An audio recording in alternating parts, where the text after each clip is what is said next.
ថ្ងៃនេះធ្វើស៊ុបក្តាមអុយមេក្មេកអូក្មេកហូបម្ដងមើលព្រោះខានធ្វើម្ហូបអុយពួកកិតហូបយូរដែរហើយបងទាំងអស់គ្នាស្ដាប់សំឡេងខ្ញុំនិយាយបានដែរអត់ម៉ែកូនបឺតមកបញ្ចូលសំឡេងបានតែប៉ុណ្្នឹងឯងតបានទៀតហើយព្រោះថាខ្លាចពុកម៉ែបងប្អូននឹងស្ដាប់សំឡេងរបស់ម៉ែកូនបឺតនិយាយមិនបានកុំប្រកាន់អីពុកម៉ែបងប្អូនអ្នកគ្នារឿងនិយាយនឹងម៉ែកូនបឺតខ្ញុំអត់សូវចេះនិយាយទេតែថារឿងធ្វើម្ហូបវិញបើចាញ់គេគឺម៉ែកូនបឺតខ្ញុំកាត់ដៃចោលថ្ងៃនេះម៉ែកូនបឺតនឹកឃើញថាធ្វើស៊ុបក្តាមយកឲ្យម៉ែក្មេកឲ្យក្មេកហូបម្ដងមើលព្រោះតែខានធ្វើម្ហូបនឹងឲ្យពួកគាត់ហូបយូរដែរហើយធ្វើស៊ុបក្តាមឲ្យពួកគាត់ហូបឲ្យមានកម្លាំងម្ដងតាមពិតស៊ុបក្តាមវាធ្វើជាមួយនឹងពងក្រួយប៉ុន្តែរត់ទិញពងក្រួយจะបានទេអ្នកនរគ្នាតើកំងគេទុកមុនអញ្ចឹងហើយមានតែពងមាន់ហ្នឹងពងមាន់ក៏យើងអាចធ្វើជាមួយនឹងស៊ុបក្តាមបានដូចគ្នាឆ្ងាញ់ដូចគ្នាពងមាន់ដែលយើងបានស្ងោររួចរាល់ហើយក៏យើងដួសត្រាំជាមួយនឹងទឹកត្រជាក់ដើម្បីឲ្យងាយស្រួលយើងដាក់ដាំទឹកស៊ុបមកដាក់ដុំស៊ុបភ្នាល់ពីរដុំយើងរំងាស់វារៀងពុះបន្តិចមកចំណាយចំណងសាច់មាន់របស់យើងចូលសម្រាប់សាច់មាន់គឺយើងប្រើសាច់ទ្រូងបានធ្វើស៊ុបក្តាមទៅវាមានរសជាតិឆ្ងាញ់សម្រាប់គ្រឿងក្រូធ្វើស៊ុបក្តាមហ្នឹងក៏មិនមានអ្វីច្រើនដែរយើងមានជាមួយនឹងផ្សិតបញ្ចូលហើយនឹងប្រហិតក្តា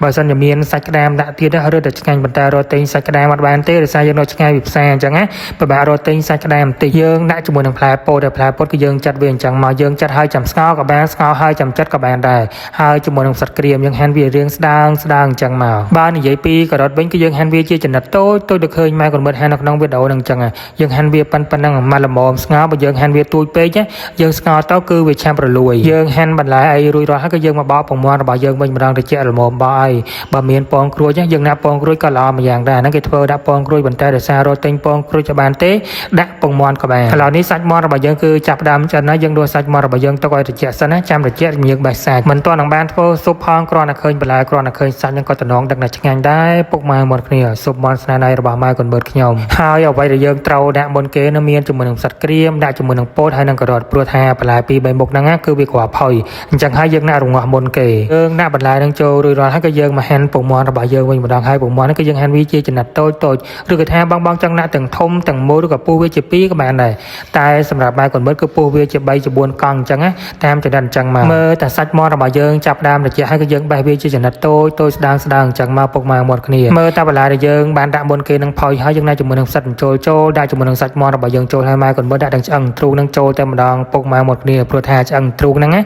ឆ្ងាញ់ណាស់អ្នកទាំងអស់គ្នាក្រោយពីយើងដាក់សាច់មាន់ចូលរួចរាល់ហើយយើងរងាស់ទុកមកពុះមើលទៅពុះហើយយើងដាក់ជាមួយនឹងពងមាន់របស់យើងចូលដាក់ជាមួយនឹងប្រហិតក្តាមរបស់យើងចូលតែម្ដងចាប់ដើមតំណងហើយអ្នកទាំងអស់គ្នានិយាយថាក្លិនវាឡើងឈ្ងុយតែម្ដងសម្រាប់គ្រឿងវិញគឺដាក់តាមចំណង់ចំណូលចិត្តបងមិនចង់ដាក់ក៏បានដែរតែម៉ែកូនបឺតដាក់ជាមួយនឹងស្ករបន្តិចប៊ីចេងបន្តិចម្សៅស៊ុបខ្នុរបន្តិចដាក់ជាមួយនឹងទឹកត្រីបន្តិចដើម្បីឲ្យរសជាតិវាកាន់តែឆ្ងាញ់ក្រោយពីយើងដាក់គ្រឿងរួចរាល់ហើយគឺយើងរងាស់ទុកនឹងប្រហែលជាមកពុះមកយើងមកគោះពងមាន់របស់យើងវិញម្ដងអានេះម៉ែកូនបឺតទុក2 3គ្រាប់នៅខាងក្រៅទៀតយើងវាយពងមាន់នឹងឲ្យបានបាយហើយគឺយើងយកទៅចាក់រោយពីលើអញ្ចឹងមកក្រោយពីយើងចាក់ពងមាន់ចូលហើយគឺយើងចាប់ផ្ដើមកូរភ្លាមតែម្ដងកូរឲ្យរៀងលឿនបន្តិចយើងកូរវារៀងលឿនបន្តិចដើម្បីឲ្យពងមាន់របស់យើងនឹងវាឡើងសរសៃល្អរួចហើយយើងមកដាក់ទឹកជាមួយនឹងម្សៅឆាវិញម្ដងប្រើម្សៅពោតក៏បានដែរសម្រាប់ម្សៅឆាយើងប្រើចំនួន3ស្លាបព្រាបាយមកហើយយើងដាក់ទឹកមកល្មមយើងកូរវាឲ្យរលាយជាមួយទឹកហើយយើងយកមកចាក់ចូលក្នុងស៊ុបក្តាមរបស់យើងនឹងតែម្ដងសម្រាប់ស៊ុបក្តាមគឺអត់ម្សៅឆាបានណាម្សៅឆាហ្នឹងក៏សំខាន់ដែរនិយាយពីថាតំណងមែនតើពុកម៉ែបងប្អូនទាំងអស់គ្នាខានហូបយូរយុវថារសជាតិវិញគឺឆ្ងាញ់មែនតើឲ្យអ៊ុយតែម្ដងពុកម៉ែមកគ្នាស្នាដៃរបស់ម៉ែកូនបឺតខ្ញុំ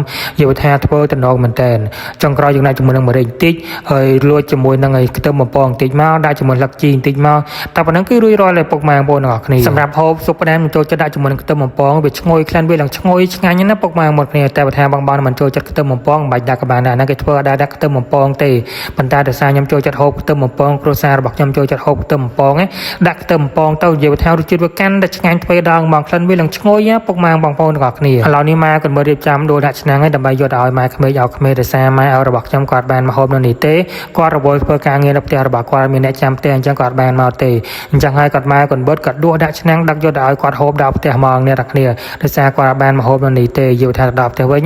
ញគាត់រៀបចំដួសហូបតែម្ដងដោយសារគាត់ឃ្លានដែរអត់ទាន់បានហូបបាយពេលល្ងាចផងចាំហូបស៊ុបស្នាដៃរបស់កូនភាសាក៏ដឹកយកឲ្យហូបដល់ផ្ទះតែម្ដងមួយរយៈចុងក្រោយនេះគឺខ្ញុំអត់បានធ្វើម្ហូបនៅផ្ទះគាត់ហើយគាត់ក៏មិនបានម្ហូបនៅផ្ទះខ្ញុំដែរដោយសារគាត់រវល់ការងាររឿងខ្លួនម៉ែខ្ញុំមិនគាត់លេងបានមកដេកនេះហើយគាត់មិនសូវបានមកដេកនេះទេដោយសារគាត់រវល់ការងារច្រើនហើយណាមួយកូនមកពេញផ្ទះអញ្ចឹងណា